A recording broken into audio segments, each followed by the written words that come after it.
Welcome to Odia बहु lifestyle. एबे green मटर रो सीजन चली से अधा गिना ग्रीन मटर नहीं गोटे कप नहीं सुजी। एबे प्रथमे ग्रीन मटर रसुण 4-5 कुला सुखिला लंका 2टा दरदरा भाव में प्रथमे पेशीदेली। पेशी सारिबा परे तेल गरम कली। तेल भल भाव में गरम हो गलानी। एबे जीरा फुटण देली।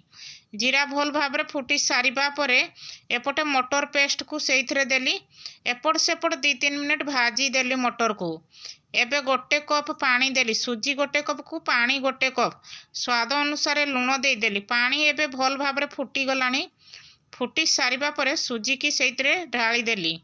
सुजी भल भाव में सिझिबा पर्यंत ताकू एमती भल भाव में चलई देली। सुजी भल भाव में सिझी गलानी। पानी भी भल सुखी जाइए। एबे मु प्लेट रे टिके तेल मारी देकरी ताकू प्लेट को बाहर कर देली। बाहर कर देकरी ताकू ठंडा हवा पई किछि समय देबी। एबे देखंतु धनिया पत्र चुन चुन करिकरी काटी देली। बॉयल आलू गोटे ग्रेट करिकरी सेइथरे देली। देई सारिबा परे टेस्ट लागिबो कहिकरी राशि गोटे चामच मु सेइथरे देली।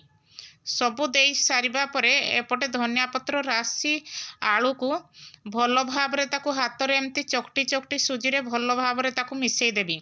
एमती तेल हाथ हे पेसिले डोबटा हाथ रे भी बिल्कुल भी लागिबोनी।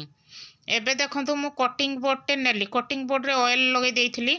हाथ रे सेमती आगो पछ प्रेस करी करी एमती रोल प्रथमे सबू रेडी कर देबी।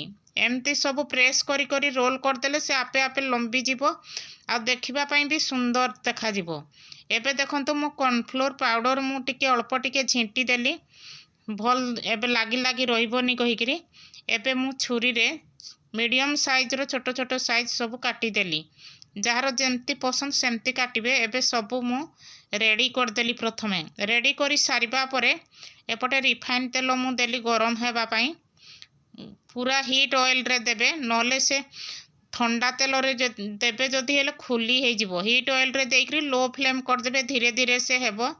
पूरा लाइट गोल्डन कलर हेबा पर्यंत ताकू रखिबे हेले पूरा क्रिस्पी लागिबो।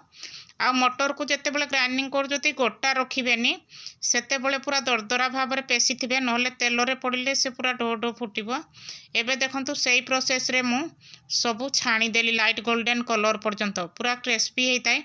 खाइबा पई भी बहुत टेस्ट लागि थाए।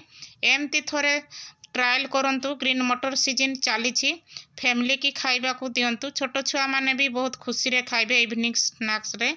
मो वीडियो रे प्रथम अछंते लाइक टे सब्सक्राइब टे कर दियंतु। रहिली जय जगन्नाथ।